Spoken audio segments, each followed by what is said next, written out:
Did you guys know there was a Scream 4? I had no idea.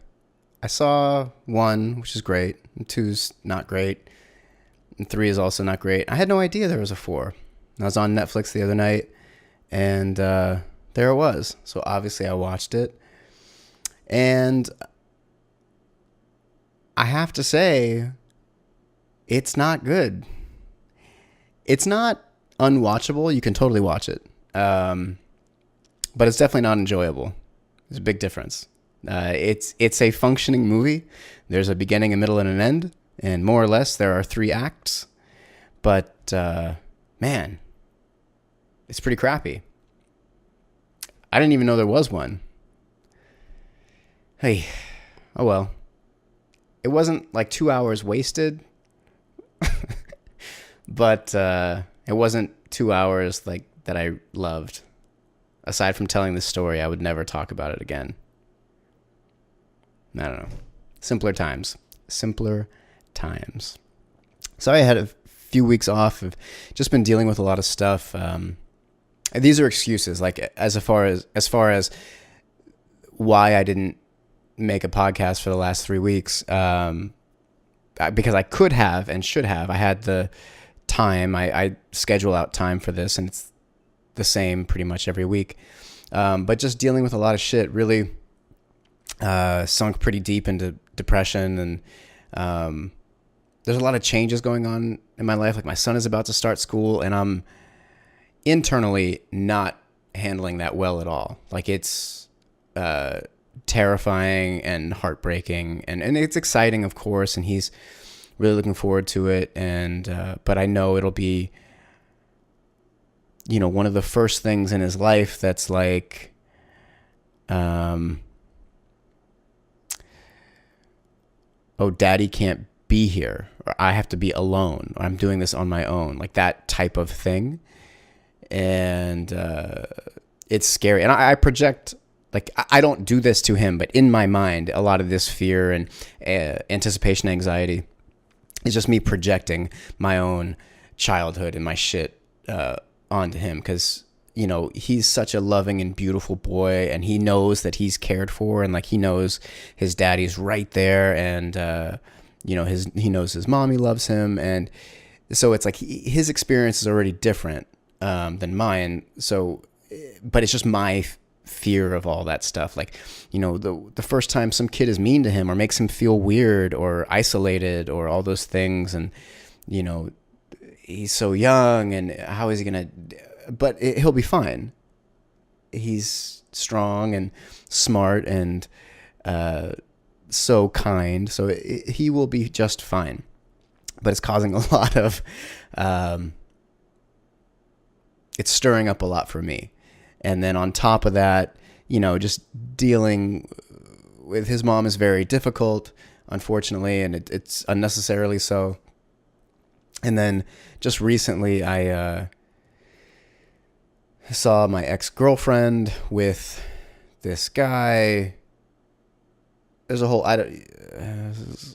one of the guys that she cheated on me with, and so it's like they're together, and that I didn't expect it to fuck me up, because it's like I assumed that would happen, but man, it fucked me up pretty bad. Like it really just kind of spun me out and put me right back to dealing with all of that.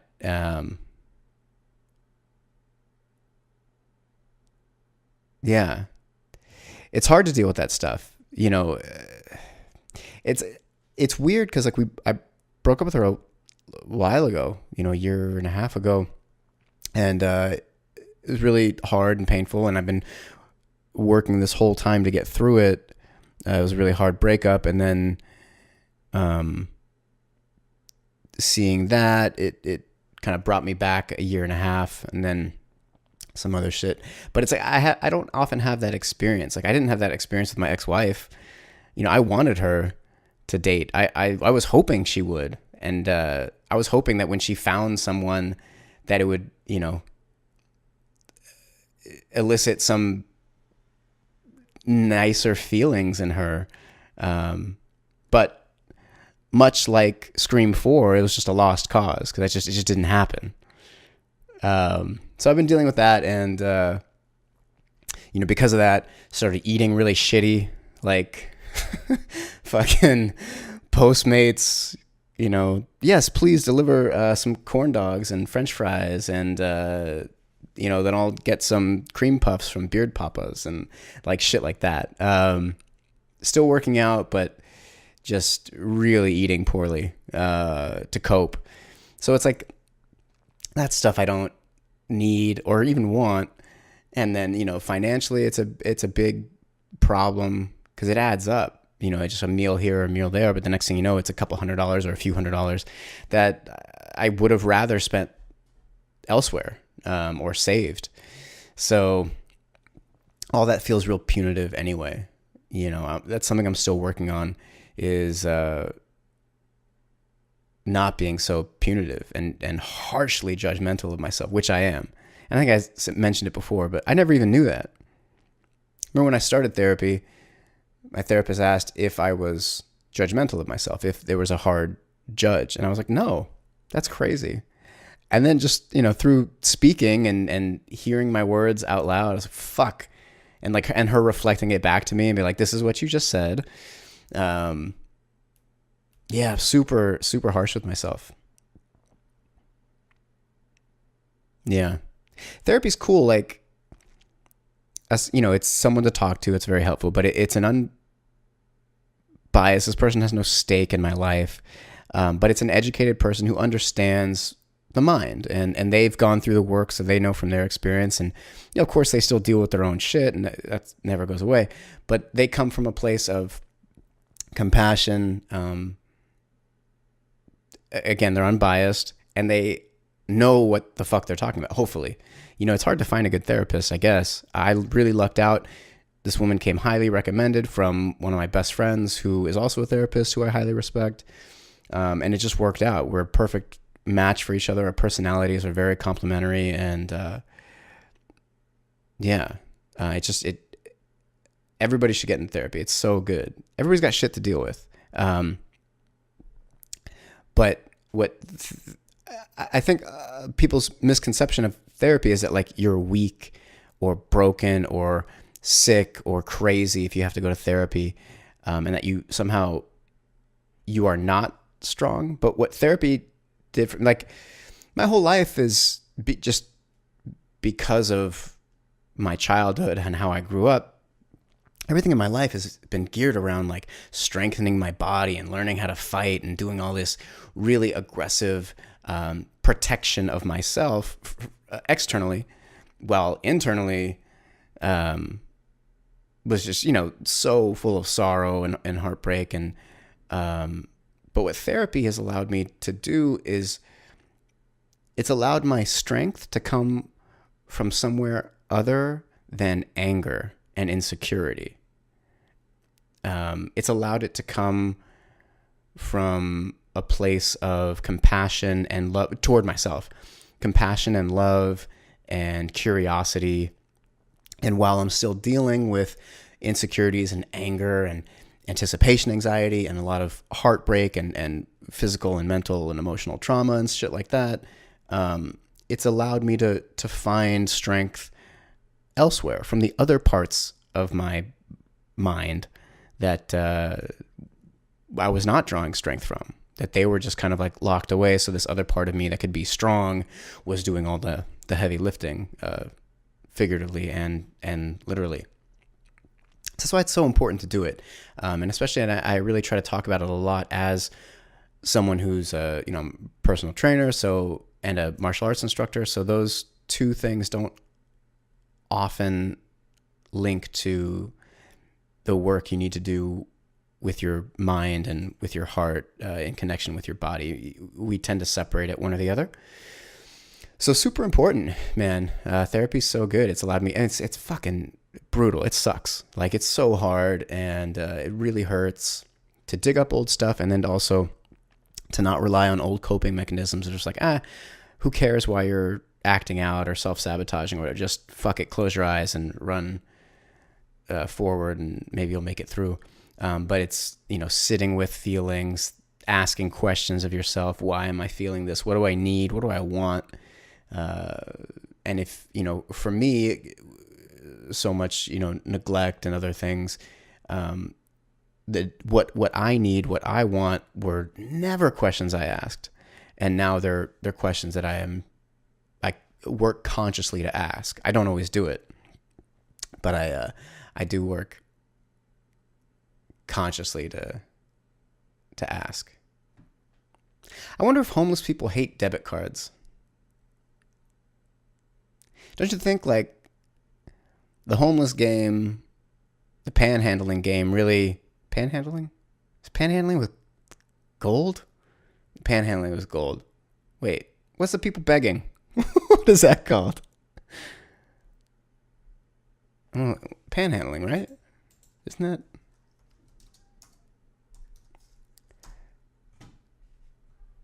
Panhandling. Yeah, you can use that for begging in the street. Yeah, so the panhandling game really took a hit when debit cards came out, right? Like whenever they got real popular and everybody had a debit card. Because I know when people ask of me, like, I almost never have cash on me. So it's like, do you have money? No, I just have a card. I wonder how much harder it got to be. If it wasn't hard enough to be homeless, how much harder did it get just because of credit cards and debit cards? Fucking nobody has cash. Right? I don't know. I don't know where that came from. Something I just wanted to think about. Recently, there was some really weird stuff going on with, like, Scarlett Johansson. Like, she got all this hate because she was going to play a trans...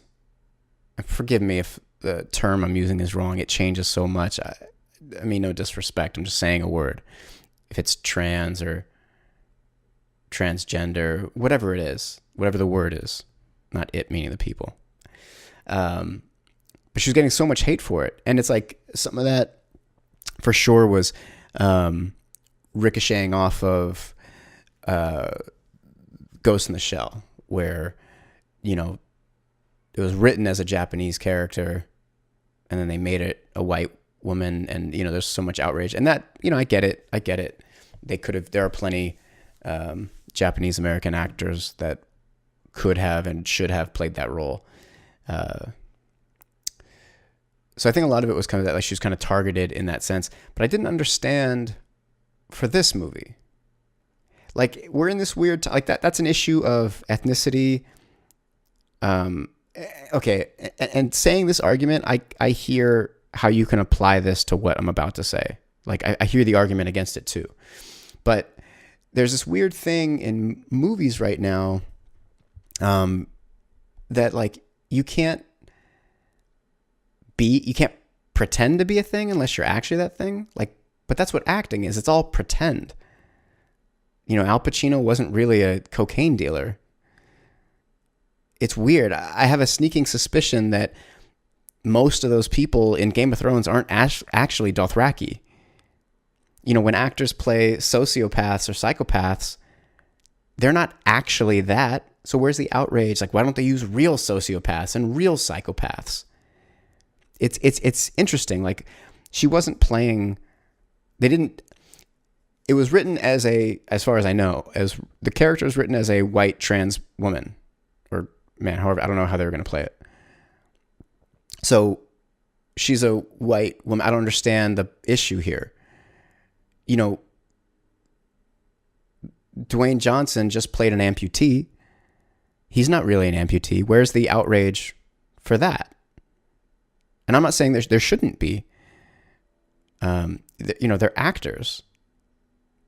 If there were, like, well, no, you can't say that argument. If there were a bunch of trans actors, then they could have used it, because then the argument is, well, they don't put many trans people in the spotlight. So, but again, the issue is just like, can't an act, it's the inconsistency. It's like hitting a kid. The problem with hitting your kid as discipline, aside from that it's fucked up and cruel, and ignorant, is that there's no consistency. So you're not building knowledge for the kid about what's good or bad. because sometimes they get hit and sometimes they don't, and often for the same thing. So all you're building is fear and anxiety about everything they do could potentially end in violence, or it might not. So they're constantly on the edge of their seat, and what then just creates more barriers. So this is that same thing too, where like, if there is outrage against Scarlett Johansson playing a trans person, shouldn't there also be outrage for Dwayne Johnson playing an amputee? And maybe there's a better way for her to go about it. You know, come out publicly and say, hey, I would really like to play this role. I want to understand, and I want to help others understand. And I'm going to talk to trans community and see what their feelings are. And I want to present this in the best way possible.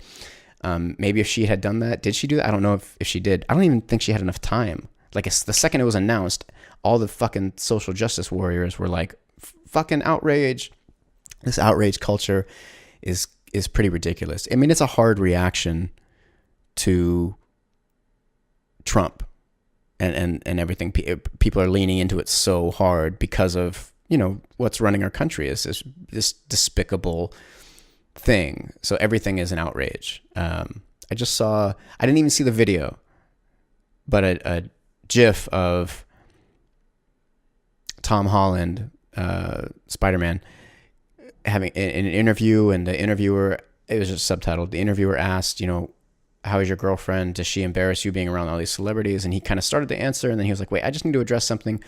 My partner doesn't identify as male or female. They identify as they. So when you refer to them, can you please use they or them?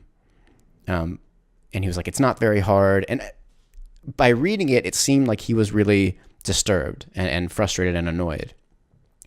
I don't know if that was the case. I didn't hear it. So I'm just going off of the text and then the look on his face. So I could be wrong. But he was like upset. And he's like, you know, so it's not the interviewer's fault for not knowing that. I mean, you could say like, well, they should have researched it, but you know, they don't have to do that. They're asking questions, and it's okay if somebody asks a question in a manner that you're not comfortable with, to then explain to them calmly and with compassion your preference or view. So in this sense, you know, yes, he was coming to the defense of his partner who was not there, but even the way the headline was spun in that article that had that GIF in it was like, Tom Holland defends partner's pronoun. And it's like, his partner wasn't under attack.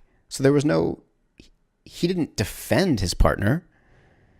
He just corrected the interview. So even the headline was outraged and sensationalized, but like, his response could have been the same thing, but just without the anger or frustration, because that's the only way you get people to learn. If you attack them, like, you need to say this, and they don't want to hear that. And they don't want to, you can't get somebody on your side by making them feel like shit. Now maybe prior to the interview, maybe he said that, like, hey, if you bring up my partner, they identify as they, them, their, so could you do that? Maybe he did that first, and then the interviewer like didn't do it.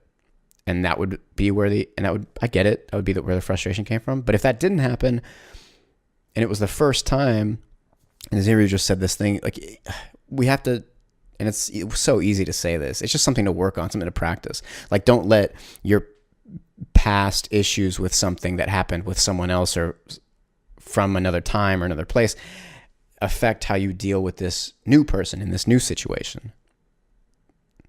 You know?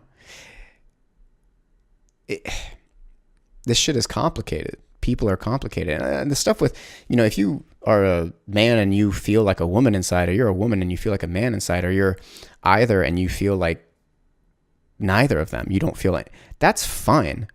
And not only fine, and that's hard to deal with. We're built in a society of definitions. So it's like, it can be hard if you feel you don't, it can be very isolating. And then there's hatred and prejudice against things that aren't the quote norm. But it's like, you should identify as whatever you identify with, and everybody should work to be okay with that, and be tolerant. But we also need to be tolerant of people who don't understand, don't like it, can't wrap their heads around it. You know, they have that right too. They don't have a right to like attack you for it or hold something back from you. Certainly not. we all should have the same opportunity, and that's what we should work toward. But like forcing somebody to be okay with it is just as bad as forcing somebody to not have rights for, you can't, it's just fascism. You can't make somebody feel a certain way. So if you say to somebody like, would you please refer to me or my partner or whatever as they, them, or him, her, or whatever, Zims, or whatever it is, say it. But if they don't want to do that, then you need to respect that too. You don't need to continue that conversation with them. But as long as they're not attacking you for it, if they're like, no, I say, that's complicated too. Cause it's like, a decent person would be like, okay, and then do their best to try to do that. But it is getting so far into that where people are taking advantage of that. Like, no, I'm a fox. You have to identify me as a fox or a fucking dragon or a Muppet or Pikachu or something. And it's like, okay, well now you're just being ridiculous because that's not that's not real. You're just making this up because you want people to like bend. It's a weird form of manipulation that we haven't really seen before, where it's under the guise of tolerance and you need to be tolerant and you need to be open-minded. People are taking advantage and making it about forcing people to do or say things that aren't real. It's weird and it's complicated. One of the groups I work with a couple times a week are kids, and a lot of them are trans or different, prefer different pronouns, one or the other. And that's all fine. So it's allowed me to be exposed to it and learn from it too, which I'm really grateful for. But it's complicated. And people just need to accept it. Yeah, it's complicated. And it's like if things have been one way for thousands and thousands of years and then it's starting to change very rapidly and very quickly, you got to give people a chance to catch up. It takes time. And again, you're not going to make friends by yelling at them and telling them what a piece of shit they are because they don't understand when it happens right away for them. Like you may have been coming to these conclusions for a while and dealing with a lot of internal struggle and strife in that, but it's brand new for the people you're telling it to. So give them a chance to figure it out. And also be accepting of if they don't get it. They should respect you and do their best to hear you, but they don't have to understand or like it. They don't have a right to take anything away from you as a result of it though. Yeah, it's fucking complicated, man. Shit is complicated. We have this need to make things one way or the other. You're either left or right. You're either pro-trans and pro-gay or lesbian or queer, or you're hating on them. Like you can't be for some things and then against other parts of it. It's weird, and both sides do it. You're a Republican or you're a Republican, so fuck you. You support Trump. And it's like, they may not. There are decent Republicans too. And there were even decent people that voted for Trump. Supporting him now is kind of where I draw the line though. Like if you voted for him, you took a shot, you felt that it would be in your best interest, even though it was at the expense of other people, which again, I don't agree with. It's not okay for me. But if you're still supporting him, Jesus Christ, you have some real fucking issues. And a lot of those issues just come from people not being able to admit their mistakes, because like a child, when you yell at a child for doing something, they can't distinguish between their actions and themselves. So when you're yelling at them because they did a thing, what they're actually hearing, what they're actually internalizing is not that they did something bad, but that they're bad. And most people never grow out of that or are taught out of that. So they maintain it forever, and it exists in school. You did bad on your test, so you fail. You're being punished. You spoke up, so you're going to detention. Everything is failure, or punishment-based systems don't work. They just don't. That's what, why prisons are shitty, because it's being punished instead of rehabilitating. And the ones that do rehabilitate are better, because they care about the person and about helping and not making an example, So anyway, I don't know where I was going with that. But So we all need to just listen to each other and understand that things are complicated. Life is hard. People are complicated. And these things take time. Things are nuanced, and there might be multiple facets of the same issue. You know, like I think Louis C.K. had that bit about, like, is abortion killing a baby? Yeah. But should you be able to do it? Yeah. And it's like, of course. You know, nobody's overjoyed to get an abortion. Nobody's like, woohoo, I'm gonna go to the doctor and kill this unborn baby or fetus or what the fuck. You know, it's a horrible, traumatic moment. But if it's growing inside your body, you definitely have the right to do that. You know, and I know that's I'm glad it's not entirely uncommon to hear that perspective now. The fact that we believe that we can control how somebody else uses their body is crazy. And then also the same thing about, like, people care so much, they're all up in arms about an unborn baby, and then once it's born, it's like, fuck them. Who gives a shit? Put them in a cage, rip them away from that mother after it's born, and stick them in a cage. People are all fucked up and weird, man. And a lot of that is just because of doctrines and ideas, the same thing that religion does to people. It's like, I can't accept the good thing about what you said because it's not a part of the name that I put over my head or on my fucking name badge. It's this insatiable need most people have to define themselves and let everybody else know what that definition is. You know, instead of striving for understanding, we strive for definition, and that's not good. Having answers isn't the point. It's having questions and constantly growing and constantly learning is what's beneficial. You know, if a lot of this stuff ends up feeling like a broken record, if I say it a lot, you know, tough shit, turn it off, find another podcast. Oh, welcome to PORB, your favorite podcast that's not porn, or your favorite thing on the internet that's not porn. Yeah, your favorite thing on the internet that's not porn. Maybe it's like fifth down. It's like porn, and then videos of animals doing cute things, and then like videos of people falling off stuff or crashing into things but not dying, and then you know, Instagram, and then this. Yeah, I like that. But yeah, just, you know, take your fucking time, man. Discrimination and prejudice is bad. Also, virtue signaling and fascism is bad. So we have these two extremes. There's these groups and people that are just horribly prejudiced and discriminating against everybody that's not them. And then this other group that is just so obsessed with letting everybody else know how much virtue they have. It's like, look how outraged I am. Don't you like me because I'm outraged about these things? And then trying to control how everybody else behaves about it. You know, both of those things are bad. There's no middle ground, you know.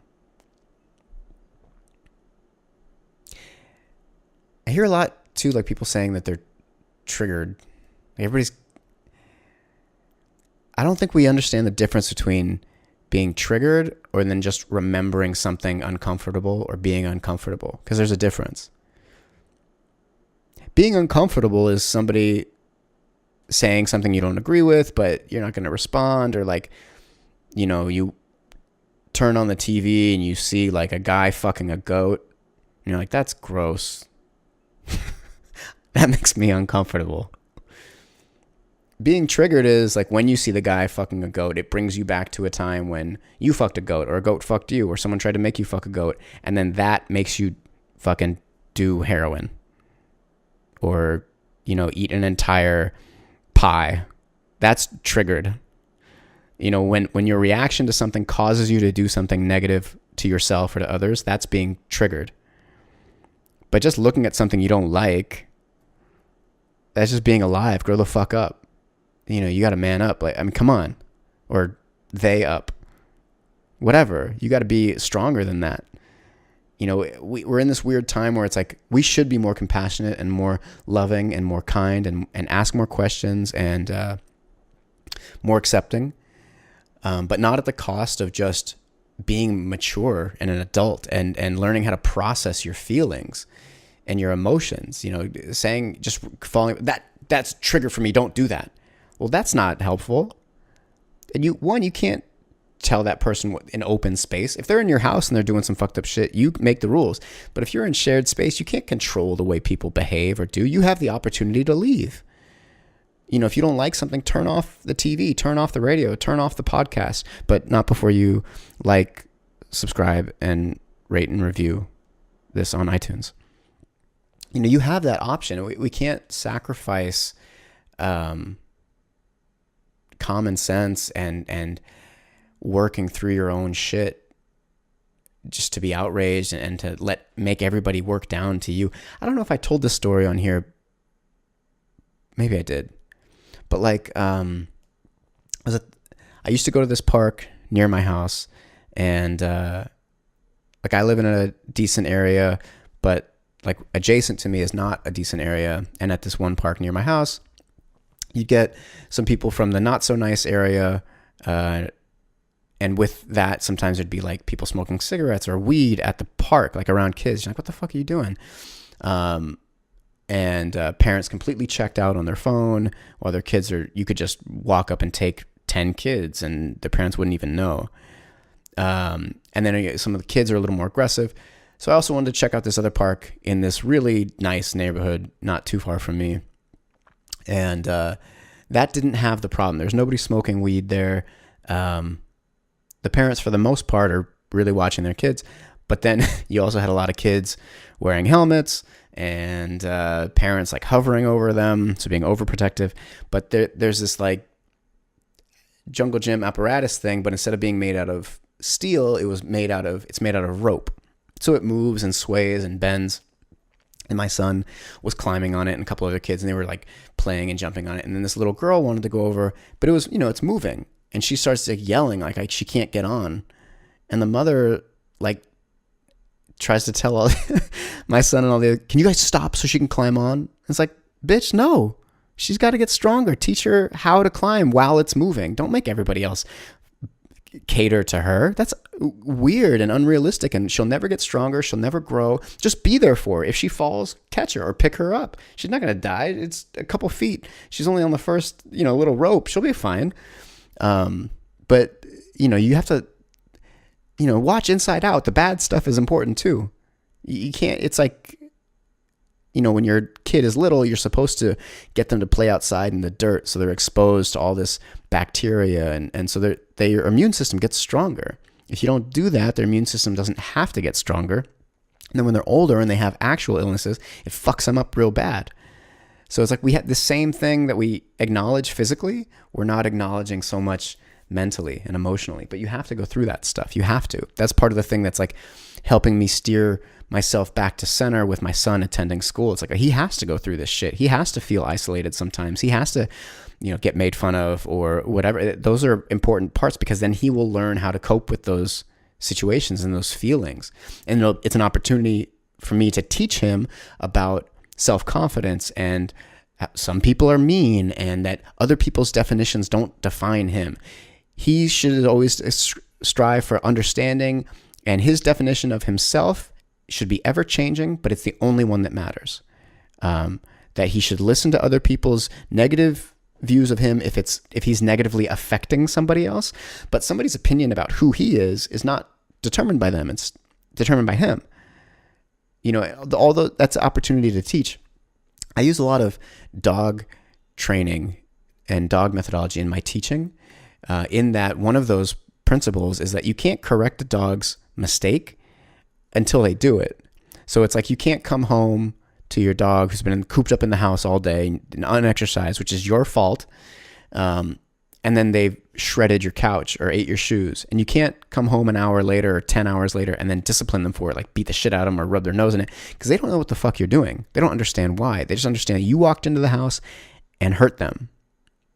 They're not attaching it to what they did. But if right when they do it, you're there and you can, you still don't beat the shit out of them, but you can discipline them, yell at them, very sternly, or, pick up the shoe and show them that it's bad, put them outside, something like that. You can't have a conversation with them because, they don't speak English and understand words. But you have to catch them doing it. Well, kids are the same way. I can tell my son, he's 3, so it's not like we can have the deepest of conversations, but I can tell him things. But until those things are tested and then I can reinforce them in those moments, he's not going to learn it. When I teach martial arts, at that group that I teach at, it's a live-in rehab for teens. I teach them boxing, and I can't hit them, which is a hindrance in that the best way to learn to keep your fucking hands up is to get hit. Because otherwise, and I have no problem just saying it over and over and over, and I do. But months of like, keep your hands up, keep your hands up, keep your hands up, because they have nothing to attach it to. There's no real threat to not keep your hands up. But with my personal students or my groups, if somebody drops their hand, I can punch them in the face. I'm not going to knock them out, but I can hit them in the face. And that will almost immediately cause them to keep their hands up. So it's like you have to, when the problem happens, you address it then. And then people can make that connection, and that's how we learn. So yeah, this, I'm triggered, don't do that. I don't like that, don't do that. That song makes me sad, don't play that song. It just makes you weaker. I understand the urge. And it's not like everybody needs to go like, oh, this makes you sad, I'm going to turn it up. But if you're in a shared public space, you don't get to say that. We're all here. It's all a part of us. If the majority agrees that it stays on, then it stays on, and you have to learn how to cope. If that means you need to take a second and sit out or talk to somebody, then do that.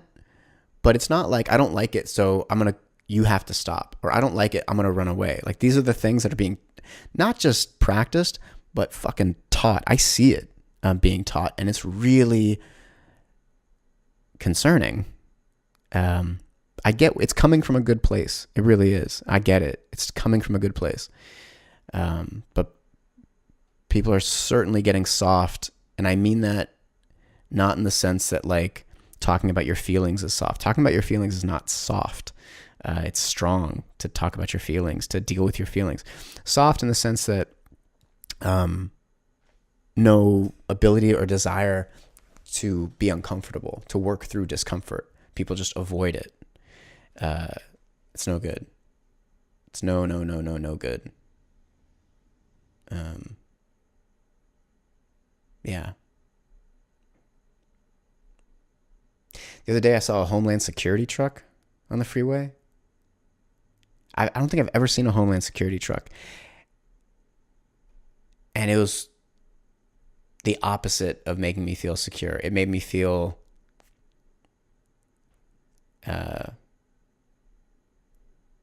really unsafe. I don't know what that truck was doing or what it was for. But a lot of law enforcement, it's like,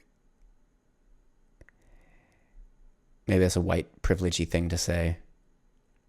No, because when I see cops, I'm not excited or happy. But it was something weird about when you see like a government-run law enforcement agency, it's always way more intense. It was weird. I don't know what it was for.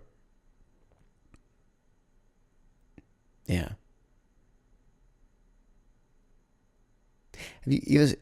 I may have talked about this before too, but like, there's this thing about that only white people can be racist. Now, look, I'm going to preface this by saying, me as a white man, I get how this would sound like me trying to like let myself off, but I'm not at all. This is a logic issue, not a ethnicity issue. Racism is somebody discriminating or being prejudiced or biased against another ethnicity. That's it. That can be committed by anybody. And it is all over the world. I don't know if you know this, but if you go to Asia, they're racist as fuck too. If you go to everywhere, every country I've been to, there's a bunch of racist people there. And these are like non-white countries too. So it's not it's not a white construct. I think where people lose it in this country, well, one, people in this country are pretty fucking wacky. And since we don't have like a lot of actual problems to deal with, we make up these bullshit problems. But like in this country, they're getting the words confused, where it's like they're talking about systemic racism or systemic prejudice, which can also happen anywhere. But in this country, it is absolutely something that was created and is enforced by white men in particular, white people, women included, but in particular white men, and then even further rich white men.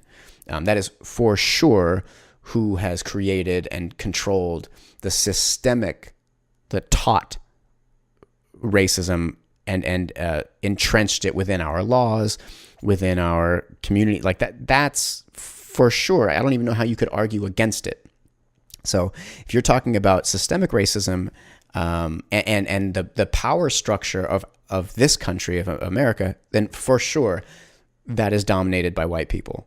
But it could change, like, you know, if somehow the laws were made by everybody except white people and they were really angry and mean people and wanted to do to white people what white people did to their ancestors, it could for sure change. That would be unfortunate, not because I'm white, but because like it just breeds more hate, and then it just keeps going back and forth. There's never a balance and a positivity and a neutrality to things. But yeah, this idea that like only white people can be racist, it's fucking stupid.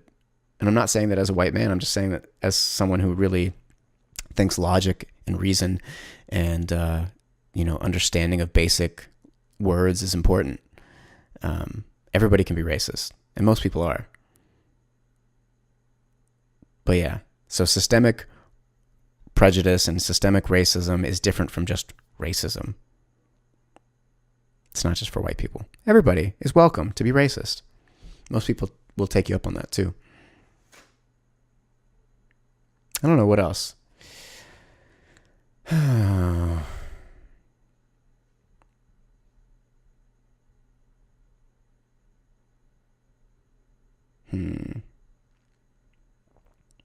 I just had a really good day of teaching. I started a new group. I mostly have private clients that I teach, but I also have a couple groups. One is that live in rehab that I teach boxing to, and then I also work with a school. They're like 8 charter schools, and I teach at. I previously taught at one of them, and now I'm going to teach at 2 more. And 2 of them I do like a boot camp for, and then one of them I do kickboxing. And I just started with the kickboxing group today. And such an awesome program. Like they take administrators or teachers, whatever the staff has the option to attend. I think last year we were doing like 3 classes per school, but I think they cut it down to 2, which is good. But they have like cool classes like yoga, boxing, kickboxing, fitness classes. There's like weightlifting classes. There's all sorts of these group classes you can attend twice a week. And it's for the staff to like work on their health and fitness and understand that it's important and that it affects the rest of their job. But as a tension reliever, stress reliever, team building for them, it's such a cool thing. I wish every school and every company had exercise programs in place for their employees. It makes you happier, more productive, healthier. You know, it is still the number 1 recommended treatment for depression and anxiety and stress. Medically, it is the number 1. Exercise and good nutrition is the number 1 recommended treatment for just about everything. It's not a cure-all, but it's as close as you can get, where it can solve massive amounts of problems, and then anything left over, then, you know, traditional Western medicines and Eastern medicines or whatever could then come into play. But how important it is that the people who are teaching our children and teenagers, who are also children, are healthy themselves. Such a simple and obvious idea that we just don't value and we don't use, but really, really awesome thing to be a part of. I'm really happy that I can do that, contribute to these people learning more about themselves and learning how to deal with failure, because that makes them hopefully more compassionate when their kids are in their classrooms are failing. And they're not all teachers. Some of them are like administrative staff too, but they're all a part of the same system. So hopefully it makes them more understanding about failing, And just being like, yeah, it's, you struggle and then you get better, and that's the process of all things. It's easy to demonstrate in something physical. Lift this. I can't. It's heavy. Okay, so lift the smaller one. And then after you get better, now lift the heavier one again. So you understand the process. Or then going like, I lifted it once. Okay, we'll do it 5 times. And on the second one, you fucking drop it. And you fail, and you learn how to go like, I'm not bad because I dropped it. I'm just not ready to do 5 yet, or whatever. Or to go for 10 minutes doing mountain climbing, whatever it is. It's so important. It's such a valuable, aside from, working out releases serotonin and dopamine, which are the chemicals in our body and our brains that make us feel happy. But just you learn to deal with failure, constant failure, especially in martial arts. And when it comes to sparring, especially, you're failing all the time. Like, forget about doing pad work or something like that, or drilling. But when you're applying in a safe environment and someone is trying to not let you do that, you're failing constantly. So you're constantly having to say, that's fine. I failed. I'm going to keep trying. I'm going to keep going, and not make it a personal attack on yourself that you didn't do better. And you see some people really fight hard against it. They'll really not be ready to let go and just accept that it's okay to be bad at something and then get better. And it's really as soon as you can accept it's okay to start wherever you're starting, or be wherever you are, and be bad at something, as soon as you let that wash over you, you will then start to get better, with hard work and consistency and all that. But the people who I've been with a long time that just can't let themselves fail or accept that they're not doing well, and just in their brain lie to themselves and be like, I can't listen to your corrections because that would be an acknowledgement that I'm not doing it perfectly.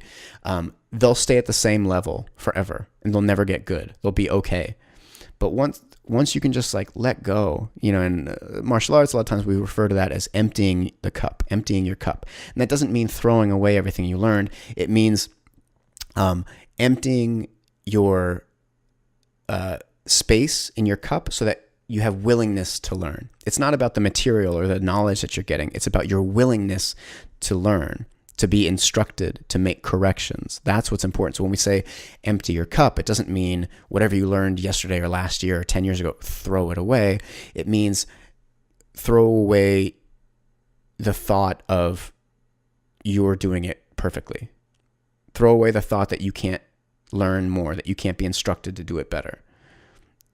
And it's something you can use in every aspect of your life, in dealing with things at work, or, actual tasks, to learn how to do them better, but also just in relationships, learning how to speak to people better. And that's a lot that's from therapy. I learned how to do that too, having a conversation and not making it all about me right away or turning it around, but like letting people's voice be heard and hear what they're actually saying and things like that.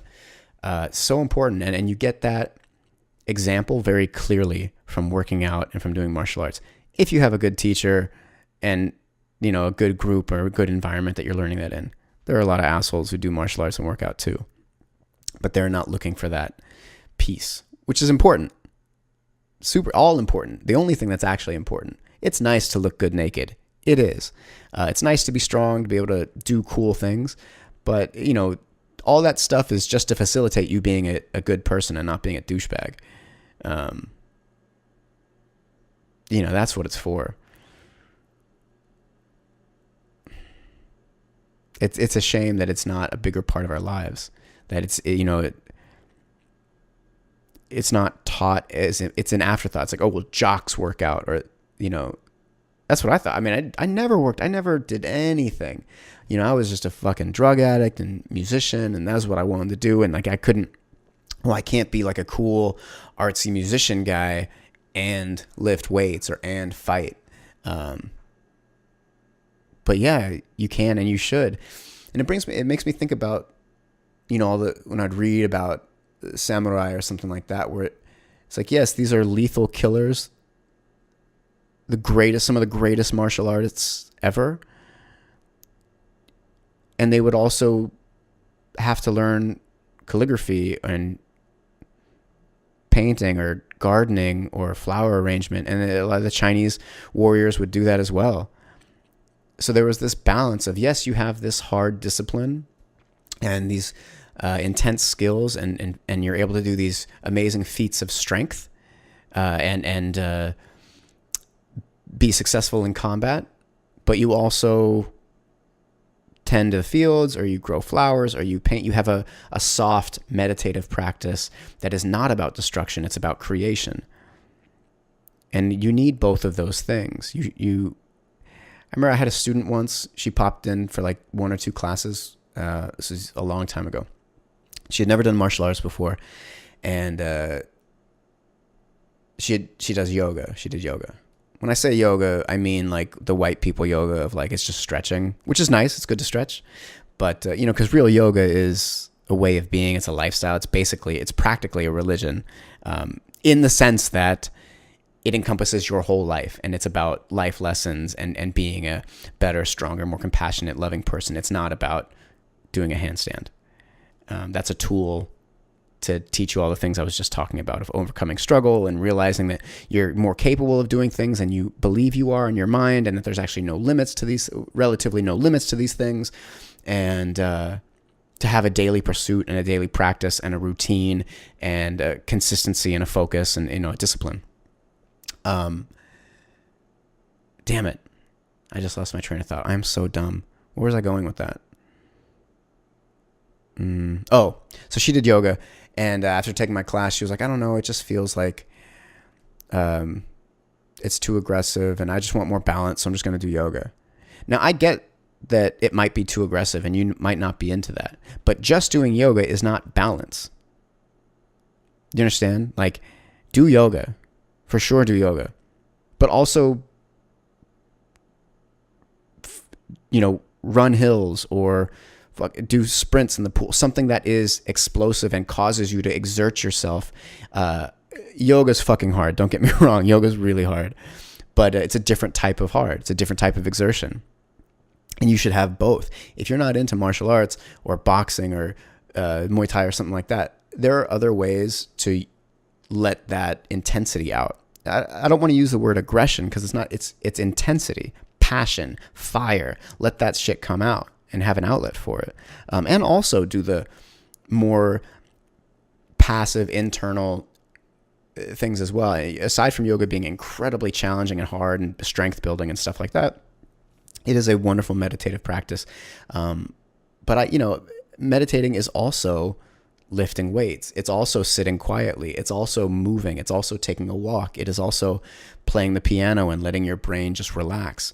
Meditating doesn't mean clear your mind. I don't know what, that's starting the movies or something. Clear your mind. Empty. Have no thoughts. That's not a thing. Meditating is about relaxing your mind so you don't control or manipulate how the thoughts come in and out. You let them do what they do. So they take their course naturally. They enter in naturally, and you don't hold on to them. You let them pass. That is a very hard process. Emptying your mind, thinking of nothing, that's not possible. We're not capable of doing that. And then also, if you think like, you can't see how conflicted people are. People are like, meditating means clear your mind, be empty of thoughts. But then also meditating means having some great epiphany. Well, that doesn't work. If you're having no thoughts, there is no epiphany. There is no coming to a conclusion about a problem you're having in your life. You let those thoughts in and just let them do whatever. Let them leave. You don't hold on to it. It's a process of not hanging on to your past, not hanging on to your future, letting go of anticipation anxiety, letting go of, past regret or whatever. You just allow things to be. And it sounds so simple to say that, but that is a massively difficult undertaking. Incredibly hard. And some people experience it more when they're boxing or doing martial arts or running hills or lifting weights or doing yoga or swimming, but you should have more than one practice of it for balance. If you're talking about balance, then some of your meditating should be through sitting quietly or moving softly or slowly, and some of it should be, going into the woods and screaming as loud as you can, or punching the shit out of something. Those are all really valuable places to find everything.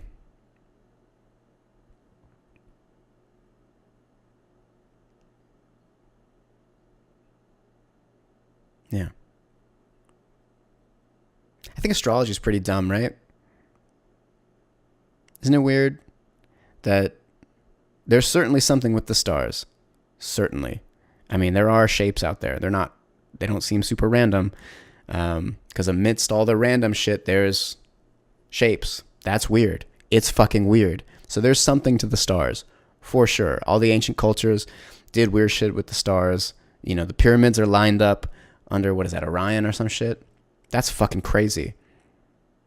You know, and there's certain ways you can look through certain windows and see. There's a bunch of wacky, amazing, really fascinating stuff with the stars. We're literally made of stars. So we are connected to them and they to us. We are all one thing. But when people are like astrology and their horoscopes and stuff like that, man, that shit drives me nuts. Because it's all so vague and it could apply to anybody. But with that being said, my therapist described it in the best way to me. She's into it.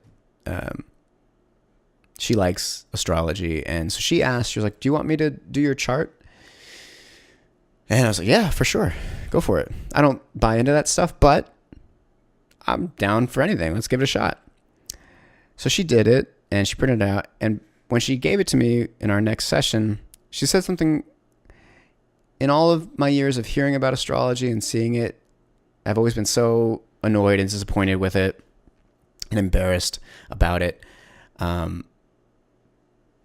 She is the only person who said it to me in a way that I was like, I like that, and now it has some validity for me and to me, just in the grand scheme of things, pardon me. And she said, she handed me this printout, and she was like, look, we're going to go through it, and a lot of things are going to resonate for you, and some won't.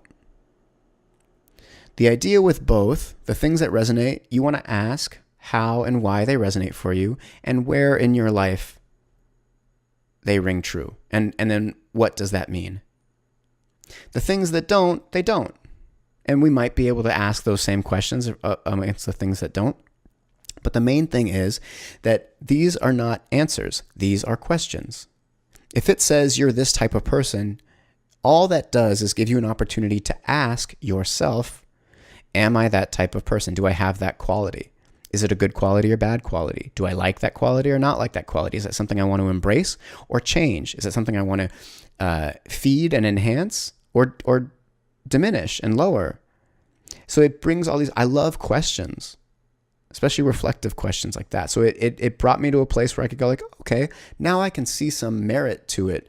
But most people use it as this, like, it defines me. Oh, I did this because I'm a Virgo. It's like, shut the fuck up. And also, shouldn't asking your sign be a big clue that it's bullshit? Because if it was so matter of fact, wouldn't you just be able to tell everybody? And not luck of the draw, randomly you get it right. Sometimes you're bound to be right every once in a while. But shouldn't you be able to tell everyone's sign without them telling you? Just through their behavior? So it's like we attached this weird, well, Mercury means this. Why? I don't know. I'd like to see those books. Where are those books that say, this is why it is, we say it is what it is. This is why this being in this, these stars being in this constellation or whatever, this is why we say that it means these things. That's what I want to see. Why does it, you can't just say it. You know, the Venus means love. Why? Well, because it just does. No, that's not good enough for me. But, you know, again, the questions, the same thing with religion. If your religion asks questions, it's a decent cult to be a part of. But if your cult has answers, it's not so good. It's not so good. Anyway, I think that's enough. I rambled on enough. Ask questions. Be kind. Do good. Be well. Peace.